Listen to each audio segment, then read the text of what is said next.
Women are the most amazing entrepreneurs, and they take more risks on behalf of the family, because they're the ones that are tasked with raising up the children. And the biblical empowered worldview brings husbands and wives together as they see themselves as how God sees them to be to each other, not having been forced together through broken societal norms. And by the way, World Vision never imposes Western norms on other cultures. World Vision's focus is to help bring out the best norms of that culture for itself. Right. And so when you empower women, it's statistically proven that as women advance in a culture, so the country goes. So the country advances. So women become the greatest entrepreneurs and income generators, and their husbands see them as, wow, you are an equal partner in this. It's not all on me. You're not a possession that's an extra mouth to feed. You're actually a partner. And they see themselves as God sees themselves to be to each other.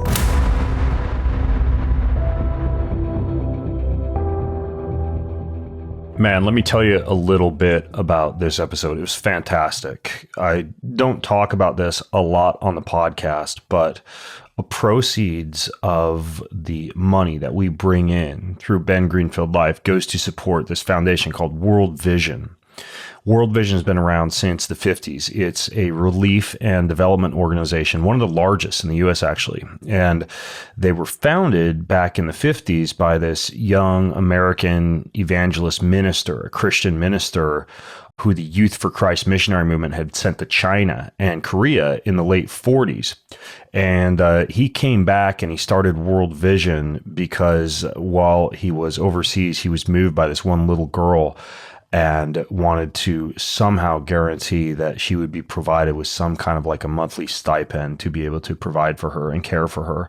I read the story of their president, Rich Stearns, who was their president back in 2017, I think, was so moved by his book called Hole in the Gospel that we adopted, like a distance adoption, this little Ethiopian girl named Madiamit, and we sent her cards and letters and gifts each month as the Greenfield family.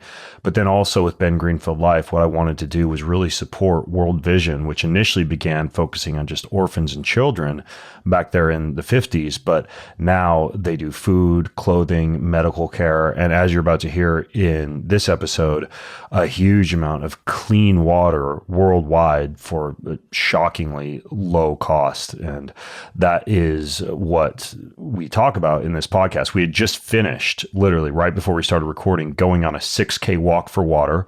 My traps were sore for like 2 days afterwards because I was probably too egotistical and put way too much water in my buckets. But we huffed these buckets from a creek in Linden, Washington, all the way back to a home where me and all the other Ben Greenfield Life employees were staying at.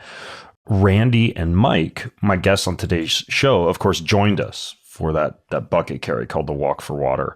So first of all, everything that you're going to hear today is at bengreenfieldlife.com/worldvisionpodcast, bengreenfieldlife.com/worldvisionpodcast. Thank you for supporting the podcast, because through our donations to World Vision, we're helping a lot of people, and we're right now really focusing on good, clean water to a lot of third world countries that could really use clean water. It's shocking what you're going to hear in this podcast about their lack of access to it. My guests are Michael Gillespie, if I can spit that out. Mike Gillespie. He's the Senior Director of Corporate Engagement at World Vision. Basically, he is the guy who oversees the partnership between Ben Greenfield Life and World Vision. My other guest on today's show is Randy Haacke, who I actually met out at my house when he was passing through the area after he had found out that we were supporting this little girl in Ethiopia. He came by and visited with me about other things that we could do. That led to Ben Greenfield Life and also to Keon supporting the philanthropic goals of World Vision. Randy has spent 10 years in global humanitarian resource generation. Before that, He worked in the U.S. and Canadian agriculture sectors, and now he lives in Seattle. So Randy's the guy I've talked to the most about World Vision. He swings by Spokane and hangs out every once in a while when he's through. Mike Gillespie and him were over for dinner at my house a couple of months ago. They're fantastic guys. They really have a heart for orphans and for children and for families and for farmers and for all the people who World Vision is supporting. So head to bengreenfieldlife.com/World Vision podcast for the show notes. bengreenfieldlife.com/World Vision podcast.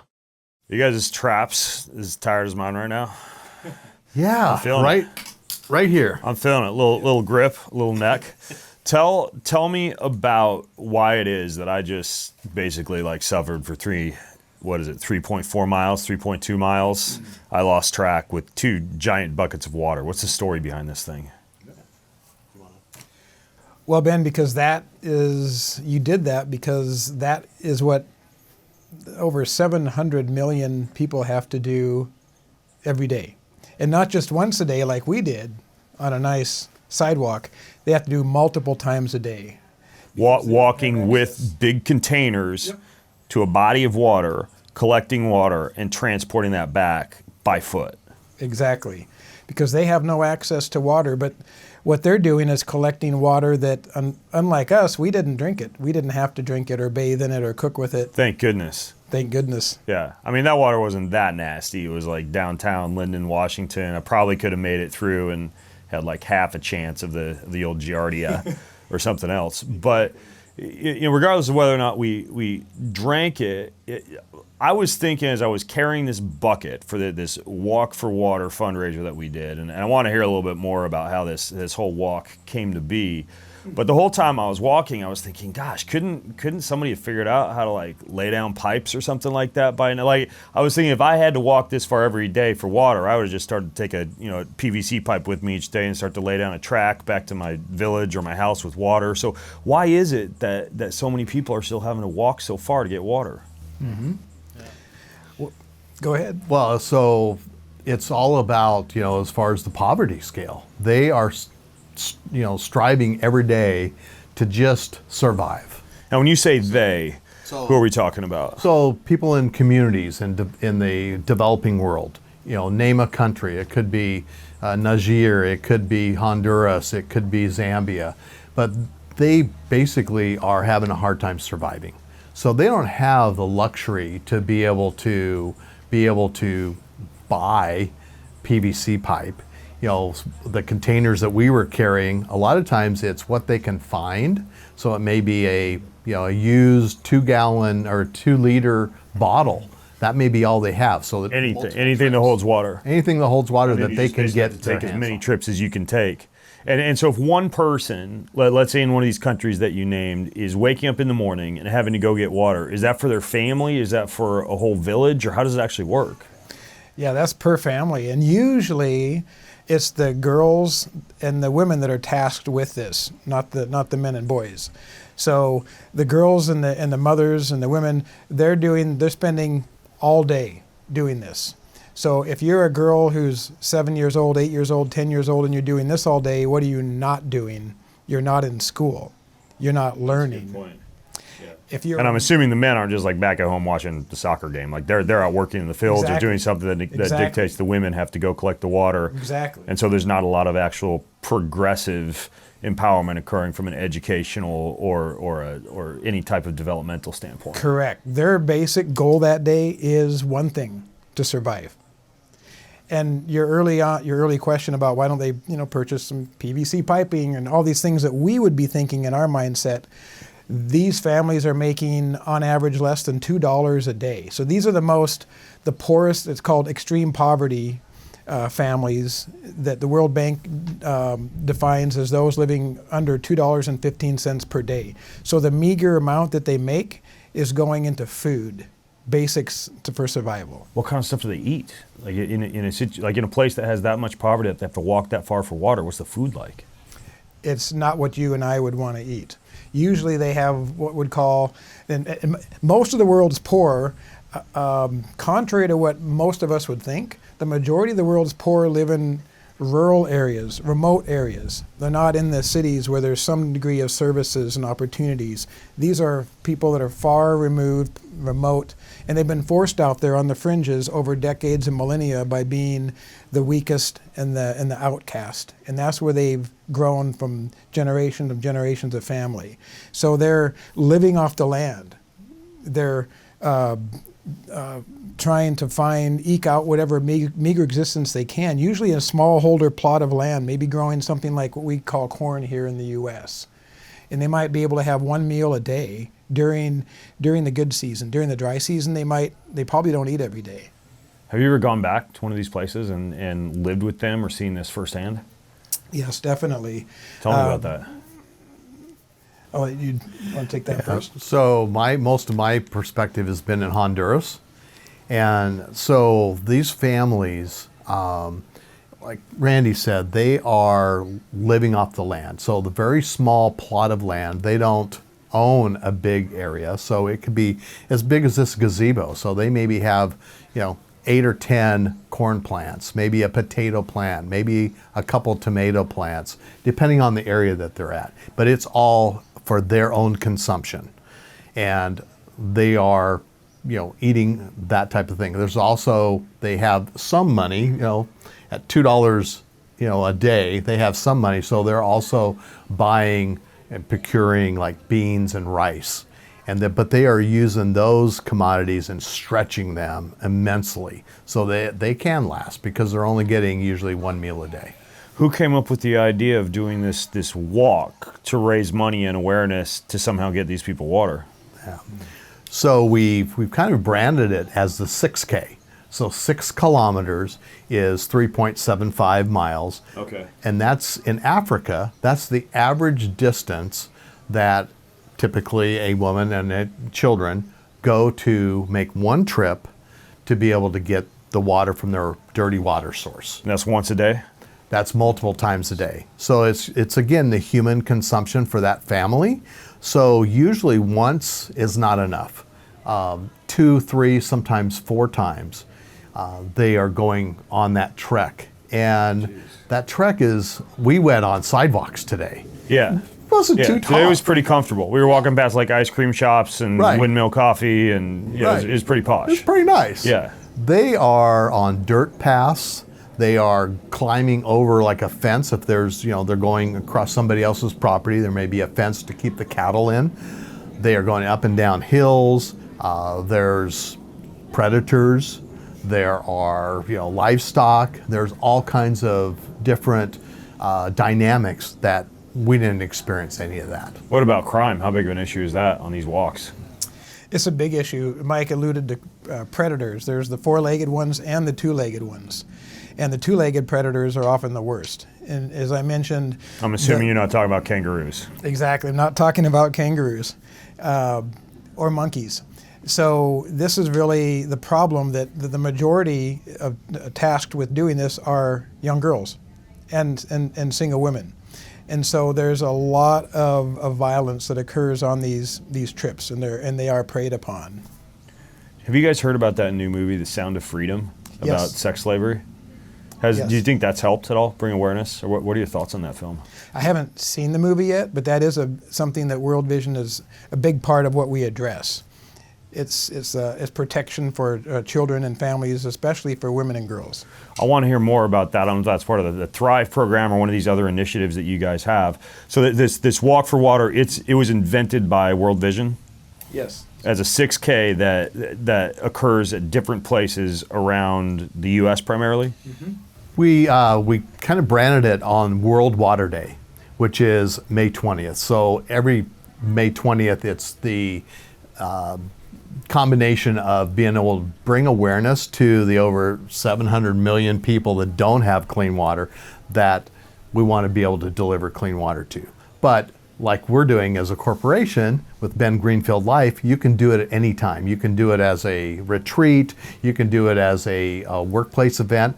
Many companies we're talking to, now that they're getting back into the office or at least hybrid, there's been that disconnect that they haven't seen everybody since COVID. Yeah. So they're looking at what can we do that's meaningful, that makes a difference, but that's also kind of build the team back. Be able to have that, what do we spend? Probably an hour walking, 45 minutes or so. Yeah, it was like about a 2-hour event, start to finish. Yeah, so you have that time to be able to reconnect. Yeah. So that can be done at any point during the year. Yeah, and give each other back rubs afterwards for the sore Exactly. So the actual funds being raised for this, what's that look like? How much money gets raised, and how is it that those funds are used? I'm just curious, like how much money it actually takes to help someone in a poor area like you've described not have to walk that far for water. So how much money is needed for that? And I assume you're not building a bunch of like PVC piping to the water, and there's more of like a well digging component or something like that going on? Yeah, so to answer your first question, how much, maybe to simplify it, to make it personal, maybe if I hear you right, how much does it cost to bring clean water to one individual?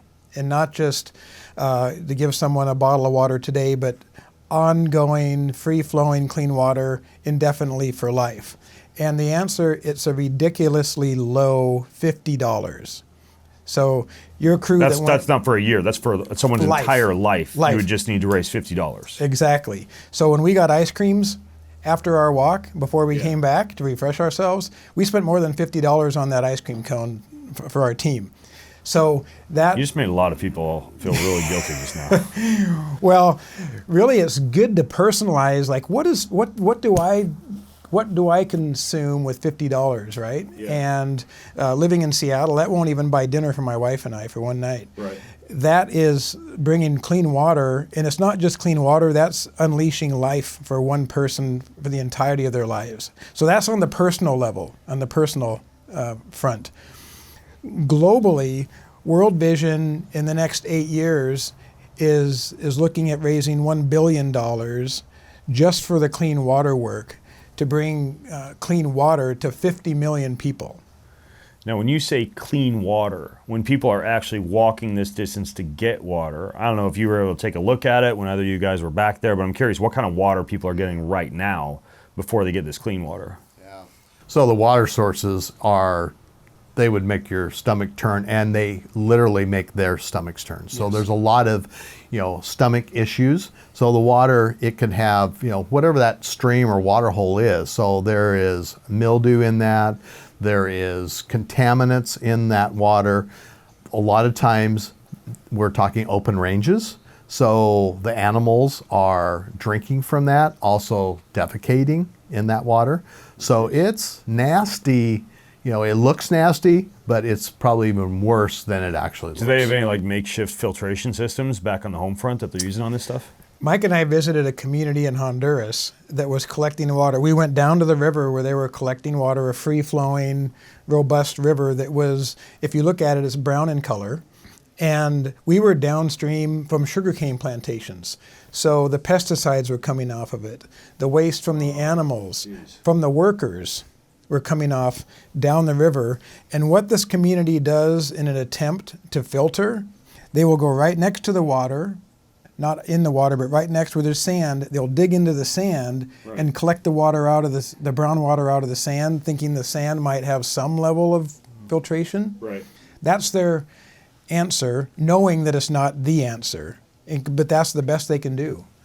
Are you guys able to provide, I think even on the walk, you mentioned to me like there's some kind of a tablet you can drop in this water. Are you guys able to do anything like that as well to provide people with a way to clean the water they're already getting? For temporary emergency scenarios, when we're going into a community, let's just say some natural disaster has just occurred, and it's not a long-term partnership solution. These people need clean water like right today because of some catastrophe. Then through our partnership with Procter & Gamble, they have developed a miracle treatment that will actually clarify and purify clean water rather almost instantaneously, but it's only a temporary solution because this does have a cost. No, the guy that wrote this book that I have right here, we have a bunch of these around here, this He Walks Among Us, Encounters with Christ in a Broken World. It's like these little stories, but the author is Rich Stearns. And I know this name because I think I got it from the library. This would have been like probably 11 or 12 years ago. I think it was called Whole in the Gospel. And the idea behind this book was, like in America, for example, Christians, go to church and have nice potlucks and sing pretty songs and go to Sunday school, yet there's not as much being done as could be being done to help the kind of people that we're talking about right now. And then later on, I enjoyed that book so much, I read the book that he wrote after that called Unfinished Business, which is kind of like the same idea. Like, if you really truly are living and breathing the gospel, the core message of that, or at least a big part of the core message of that, is to love your neighbor as yourself and to actually help people. And that really got me thinking. And so I looked into Rich and found out that he was involved with this company that you guys have in your church right now, that you're obviously part of, World Vision. And that's when originally I reached out to some of the people with my company Keon to start to take some of the money off of supplement sales and funnel that towards World Vision to start to give. And now we're doing things at Ben Greenfield Life, like taking proceeds from, for example, the Spiritual Disciplines Journal and trying to provide more funds to help these people. But when I first met, I think it was with you, Randy, we went on a hike. You kind of blew my mind about some stuff that you were doing that went And I beyond was just barefoot. water. We were hiking our bare feet. That's right. You were barefoot. Yeah. I was impressed. And so I think you called it the Thrive program that you guys do, and it goes way beyond water. Can you tell me about that and why you saw a need for that?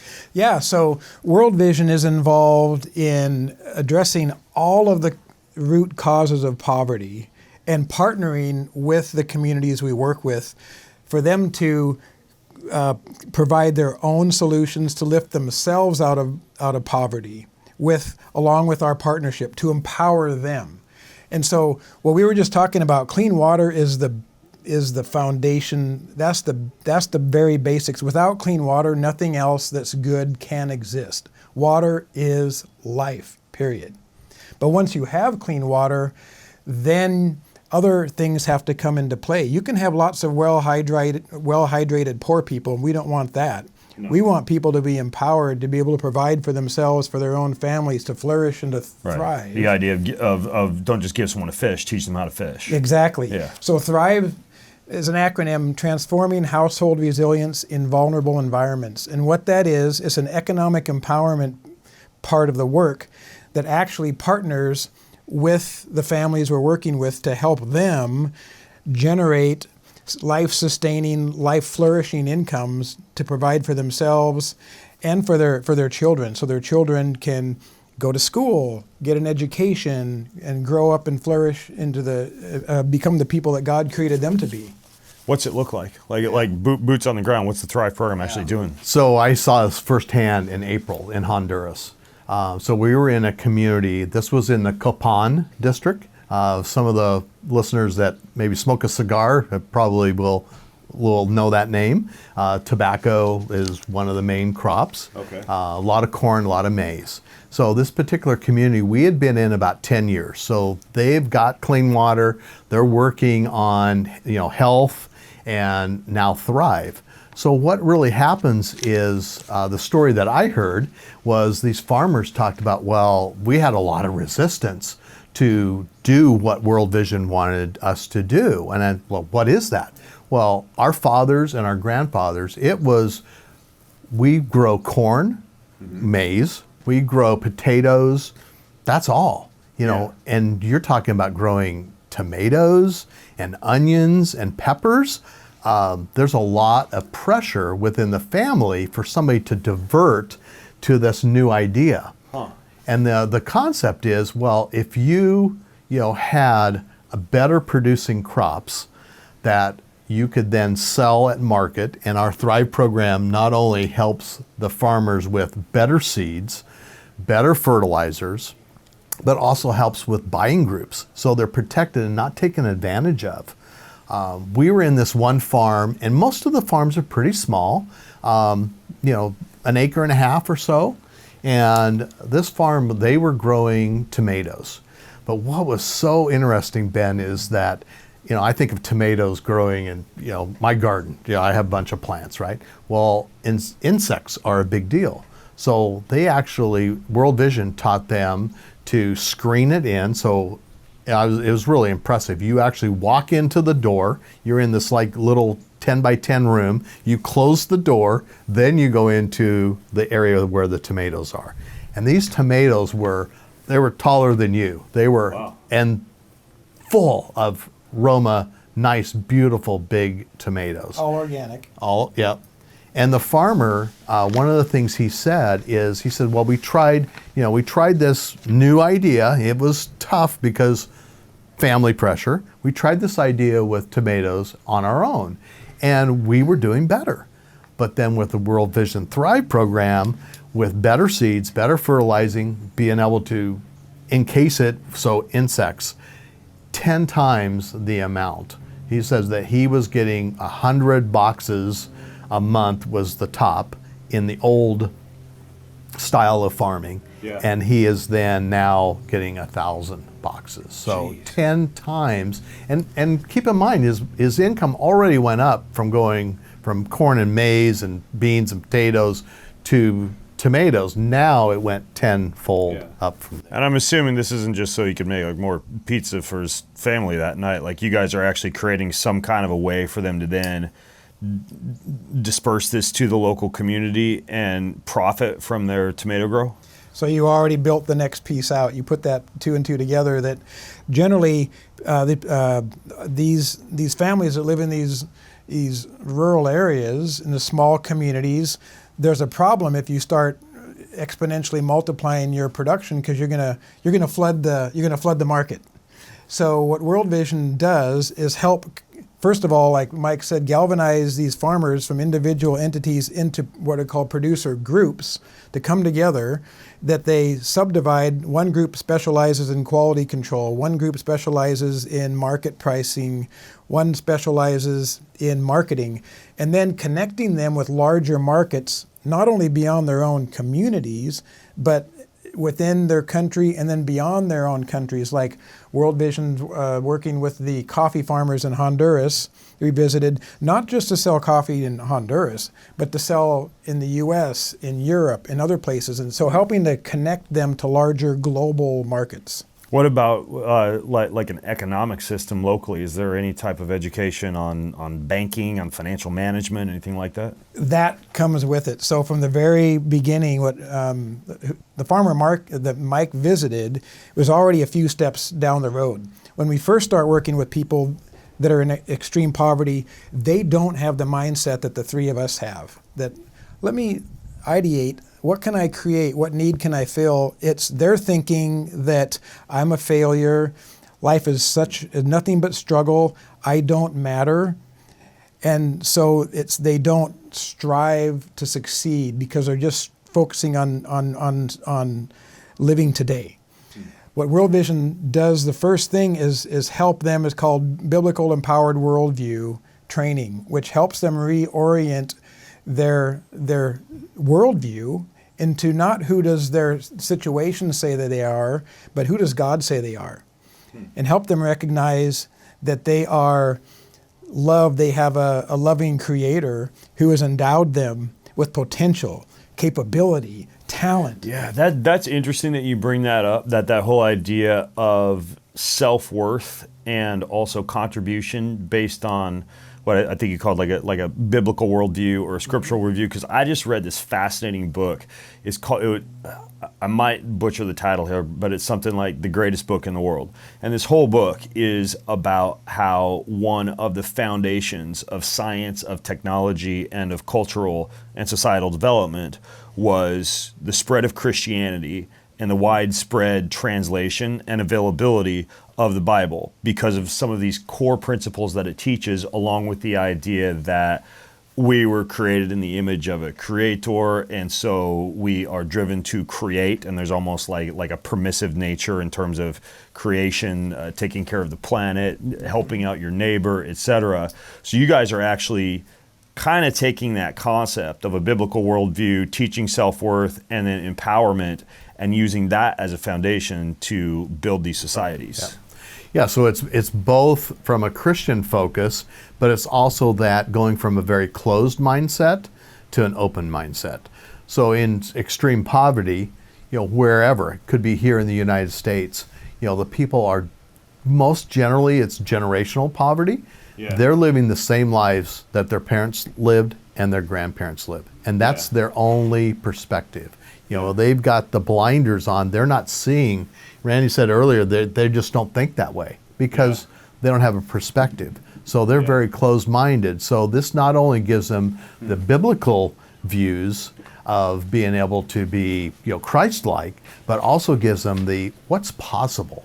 What if you open your mind to these possibilities, and these are not dreams. They're all baked in facts and statistics and stories that can be told to be able to get them to trust us.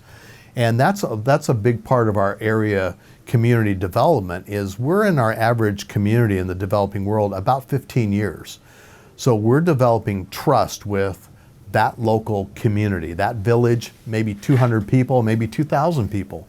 But we're developing trust with the local leaders, the government that controls that. You know, it might be a mayor, but it might be a larger government that funds into the country's government. So all of that giving them statistics, giving them facts that they know that this is real, that other people are living this way. You also can. You can benefit from this and do it in a Christ-like manner.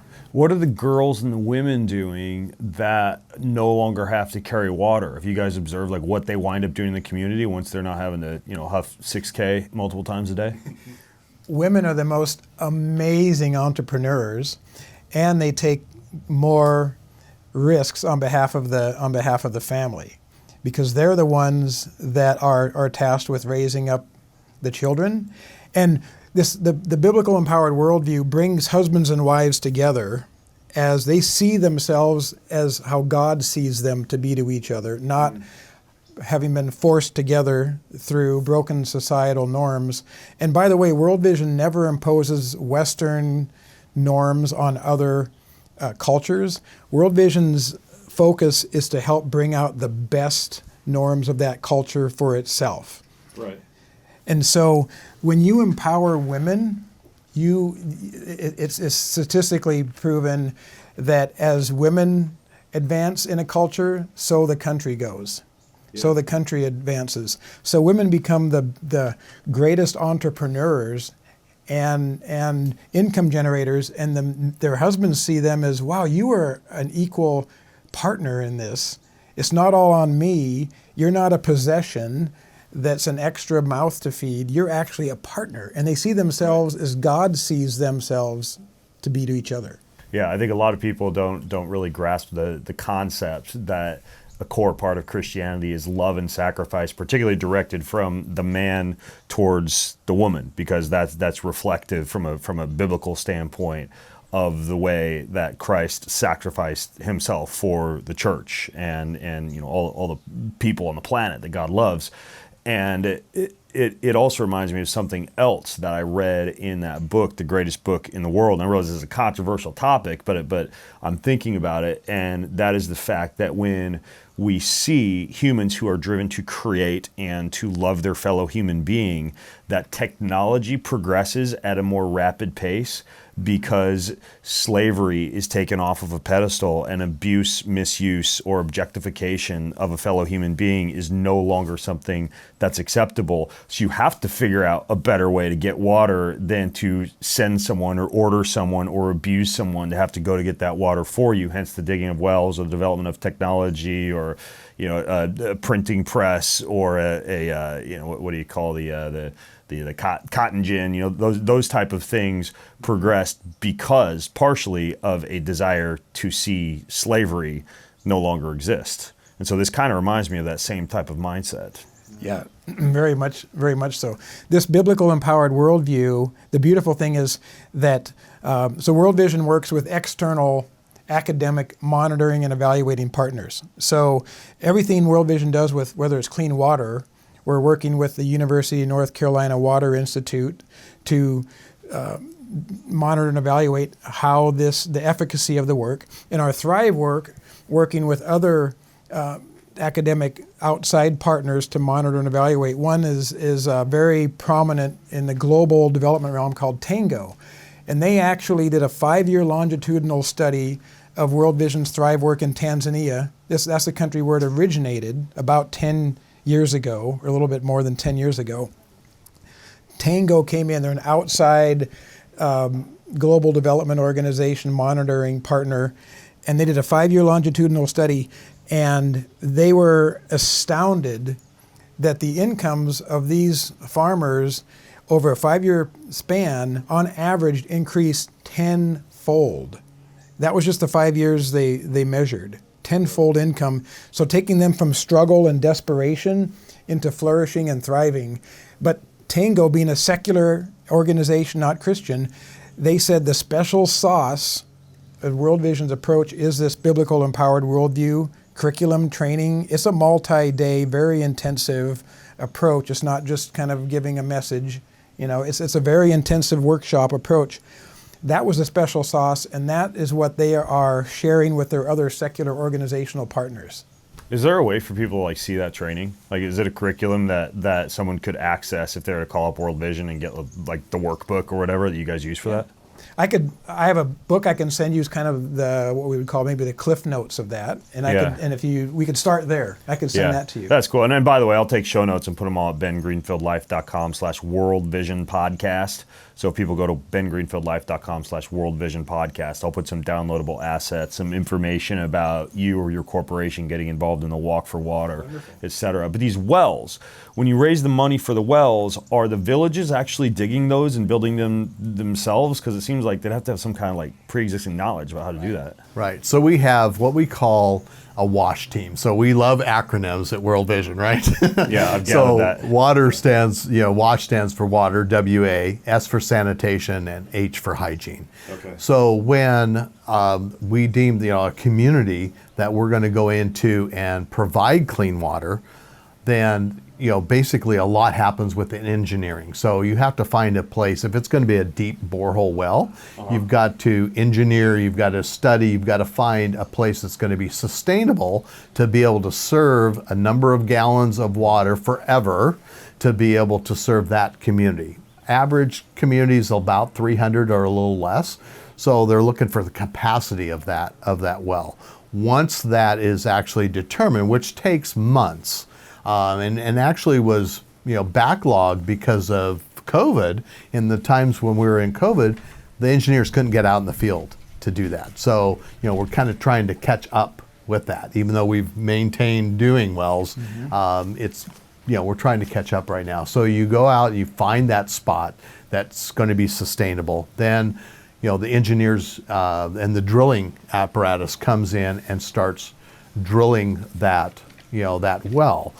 Many times that well is a source of the water and is transferred either through PVC pipes or through solar. We have a partnership with solar company to be able to have solar energy to be able to pump that water into a holding tank.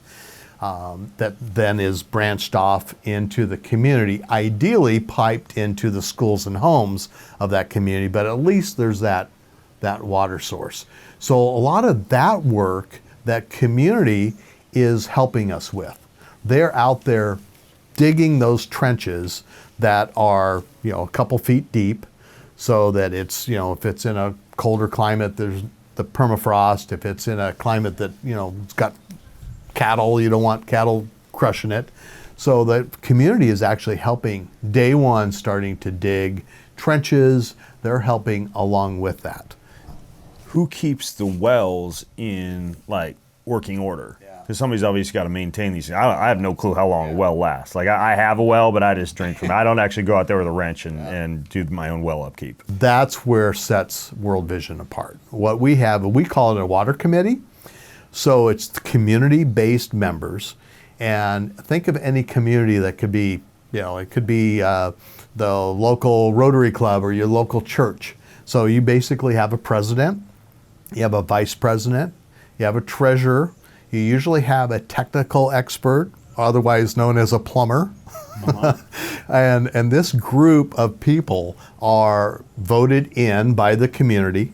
And they basically are the water community, the water committee that ensures that the water is going to continue to work. And how that happens is that the community does pay a very nominal fee for the use of the water. And that is really important because not let me just jump, not to World Vision. World Vision Right. is not a part of that. It's their own fund. it's their own fund that treasure for that community in that specific area holds on to.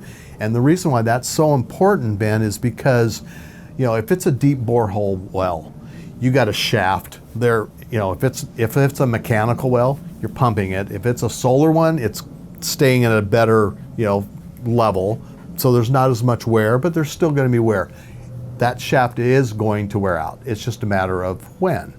So as the plumber is basically adding, a chlorine tablet to that tank, he or she is inspecting that tank to make sure it doesn't have any leaks. They actually dump out the water, periodically, clean it inside, make sure that it's sanitized and refill it. So he's monitoring all that. He or she will know, that plumber will know when that wear is starting to get to, let's say, 80% of its livelihood. At that point, they're ordering a new shaft because they have the resources. They already have the money to do that. And then that comes in and it's replaced. Conversely, other organizations, they don't have those community groups. So the same thing happens. The well breaks, there's no more water, and they're like, okay, well, we got to fundraise. Let's do that. And that's actually was borne out by, those are the Conrad M. Hilton Foundation. They're a massive funder of water work across the world with World Vision and other organizations. They wanted to check on the efficacy of how long these wells are in water points are lasting. Are they ongoing or do they stop at some point? So they funded a study by University of North Carolina. It was about 7 years ago, and they did just hundreds of thousands of water points across Africa, World Vision and other organizations. The bad news was that within 20 years, half of those water points were no longer working. The good news is that with World Vision's water point, 80% were still functioning at a very high level after 20 years. So they were scratching their head, why is there such a big difference between World Vision and others? And that's what Mike was referring to, because the communities have ownership, they maintain them, they know how to repair when that's needed. But what's even more fun is we visited a community that had a pipe network. So there were this large, 50,000 gallon holding tank with pipes going out to different areas. When we returned, the community had taken it upon themselves to add another pipe from that to another part of the community. So they're already thinking expansion, right? Yeah. They're not in poverty, survive for today mindset. They're in the how are we expanding? That biblically empowered mindset, baby. So how much do you have to worry about guarding these wells, or even like the tomato house or whatever? I would imagine like some neighboring village here's somebody else got a bunch of water and some really big luscious tomatoes. Like, is there an issue with crime and a need for security when you're incorporating initiatives like this into a community? Yeah, and again, the community owns this, so they're going to be very protective because water is life, and that's changed the trajectory of their lives. So they're very protective about that. But if you back up another, couple steps, it's not always a well. Sometimes it's rain catchment or it's a spring. So the same thing will happen is you don't want cattle, you don't want animals coming in and contaminating that water source. So one of the first things that happens is fencing goes up. Oh, okay. So fencing goes up to keep the predators out, the cattle, the wildlife, out of that for contaminating that water source. Yeah, okay, cool. But on top of that, think of a community. So where World Vision works, we call it an area program. Mike mentioned about 15-year program. Think of an area about the size of a county in an American state, in U.S. state here. And there can be dozens of villages in that. So it's not like we're just going into one village and working with them when there's all these other villages around them. It's working with within a whole county with dozens of village clusters. So there could be anywhere from 10,000 to 100,000 people within that county that are all working with World Vision, in addition to local law enforcement, regional, national government. And so everybody has in partnership, not just on the lowest level, but across the board. Okay. All right. And that's how you address these questions. Yeah. How often do you guys go back there? You know, I've had the privilege I've only went to Honduras. I can't wait to go to Africa. Maybe that's on the horizon, but I've been to Honduras 5 times. It's all been a focus of water and corporate donors that are passionate, like you are, about making a significant difference. You mean you bring people there? Yes. Really? So if somebody's listening to the podcast, could they connect with one of you guys and actually be able to go on one of these trips if they wanted to? Yeah, that would be a process, right? Yeah. Because the short answer is absolutely.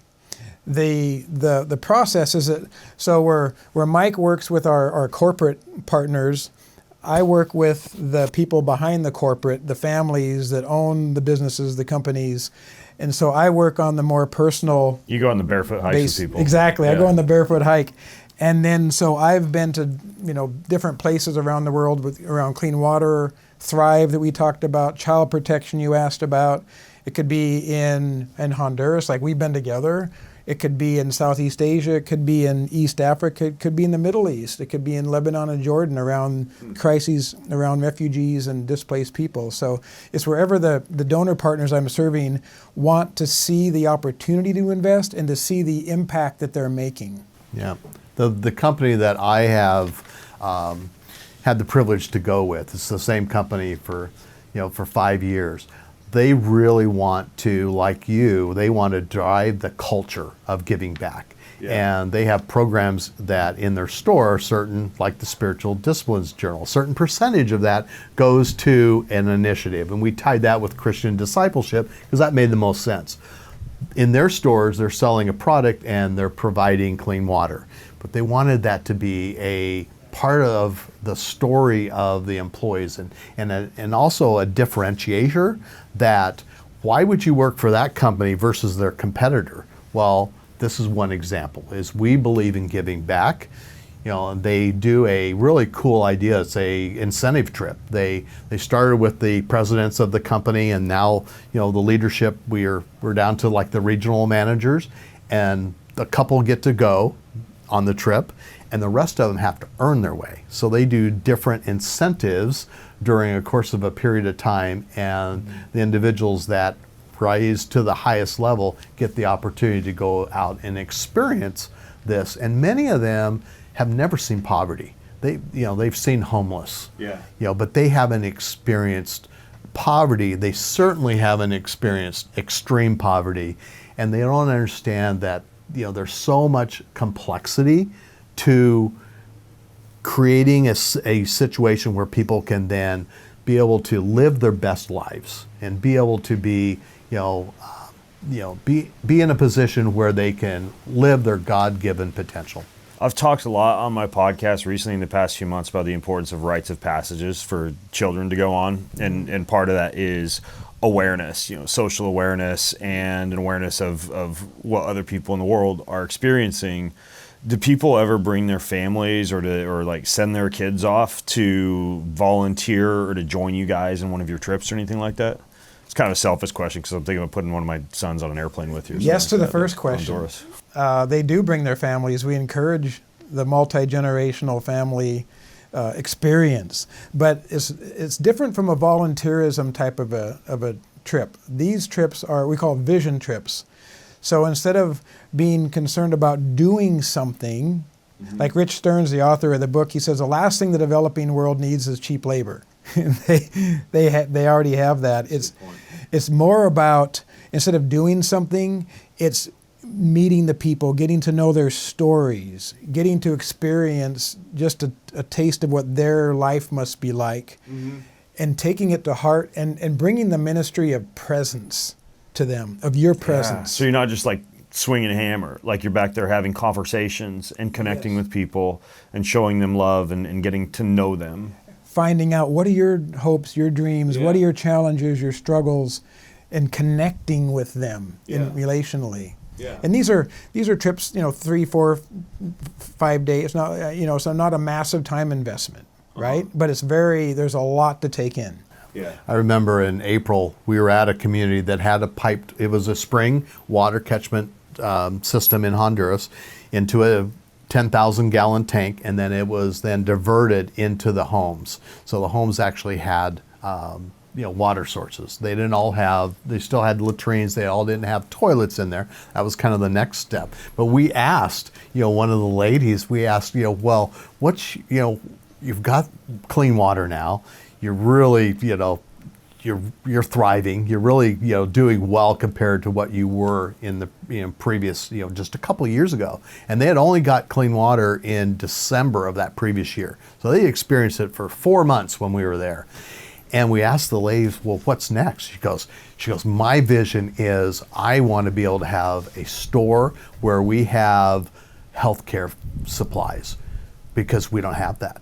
And I'm like, what do you mean by that? She says, well, be able to have aspirin and, bandages and basic things that, if somebody gets hurt or somebody gets sick, they can go to this store and, have somebody also, making money, because it's a business, from that. So they're making a income, but being able to serve that community and being able to Latanda, I don't know if I said that right, in Capon, and they wanted to serve that community of about 260 people and be able to provide that, because the place they had to go to get that was about, if you go by vehicle, was about 2 hours away. If you go by foot, a full day. Wow.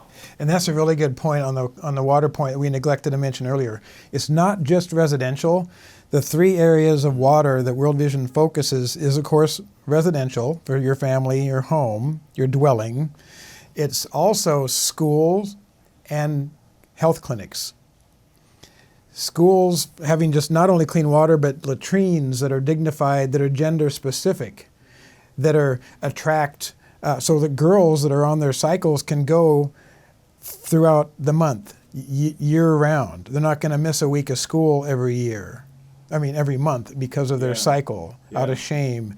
And so it's providing clean water, sanitation, hygiene at the school levels and at the health clinics. Imagine health clinics that don't even have access to clean water, where you're going to give birth, where you're going to try to heal from an illness. It's a death clinic, not a health. And so in the last 4 years alone, World Vision outfitted health clinics with water, sanitation, hygiene, hazardous waste disposals, all these things, medical supplies, over 2,000 health centers in the last 4 years. And over the next 3 years, the goal is 3,000 more. Wow. Can I add, in the schools? So we have this great partnership, I think it's been about 5 years, with Sesame Street. And what we have is, we call it the wash-up program.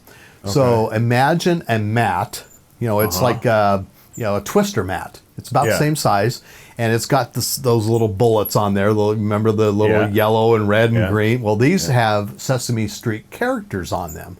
And each character is a good hygiene technique training. So one is brushing your teeth, one is combing your hair, one is washing your face, one is taking your trash and putting it into a garbage can, not on the ground. And the concept is really cool, because in the school, they're teaching kids good hygiene practices. Yeah. And what's happening is those kids then are going out and sharing that knowledge that they have with their parents. Wow. So the parents are then getting a benefit from this wash-up program, and it's done really fun. They have Raya. Different Raya. She's a Muppet that Sesame Street created for World Vision and teaches the kids. I think I saw her in one of your. She talks about like poop. A little purple Muppet, I think. I think I saw her. Yeah. I was looking out in our audience, because we're doing this as a live podcast right after we finish this walk for water, to make sure my wife's not listening in, because she's going to order one of those mats for my bathroom if she is here. Probably. Oh, crap, she is. All right. Yeah, teach me how to put my trash away and wash my face properly. So if people are listening in, and again, they want to donate, they want to organize a walk for water, they want to get involved, if I were to put like a link at bengreenfieldlife.com/World Vision Podcast, is it like a place that they can go to connect with one of you guys or to fill out a form or something like that? For $50. So think about, that's less than the amount that you're going to spend to fill up your gas tank.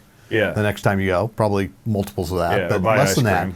You are then able to join in with Ben Greenfield Life in this vision of being able to provide clean water for one person for life. And think about, how does that change? That changes everything.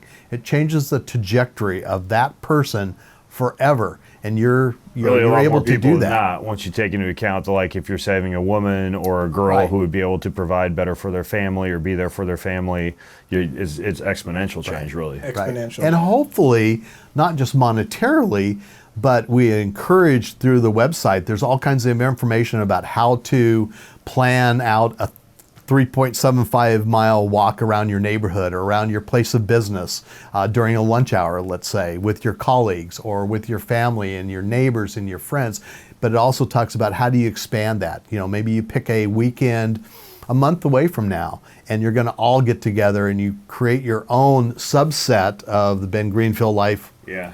site, and you have 40 people and you walk on a Saturday morning this 3.75 miles together, with this common goal. Now we've provided clean water to 40 people for life. Yeah. That's awesome. So bengreenfieldlife.com/water, that's where a lot of the walk for water information is. Then I'll put everything else at bengreenfieldlife.com/World Vision Podcast. You guys also need to partner with like a massage gun company for all this sore. Right. I got like 500 yards into that walk and realized I probably filled up my buckets too big. Little bit of ego there at the creek side, but I was definitely feeling it by the time we got back. So I felt it figured out in a my way to get grip. some therapy tools worked into that too. Mine was my grip and right through here. And boy, by the forearm. end, So it definitely got me thinking about why the heck people would have to walk that far for water multiple times a day, and also pretty grateful for what you guys are doing. So thank you so much for what you do.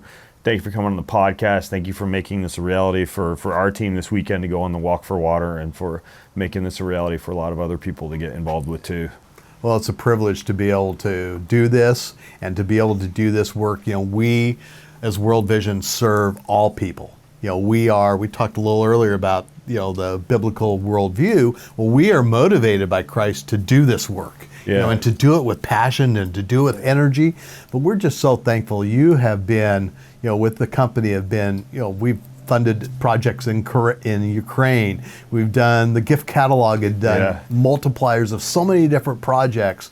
And clean water has been kind of the highlight, right? I know it is kind of crazy. 'Cause I was looking at, I think it was last year, I was looking at our year report. I forget what our giving total was for World Vision, the amount of money that we raised, but I just thought it was super cool, for me to be at home, doing pull-ups with my shirt off for an Instagram post, or like doing some podcast about, PMF biohacking or whatever. And even though really it's mostly focused on helping people get healthier and more fit, that some of the revenue that's generating is going directly towards helping people in a lot bigger way than just like getting a six-pack abs or biohacking a few years onto their life or something like that. So this is really big, and it makes me super grateful to be able to have an outlet to help a lot of people in a much bigger way. So thank you guys. Can I add just one point on that? So with the $50, it goes to our Global Wash Fund.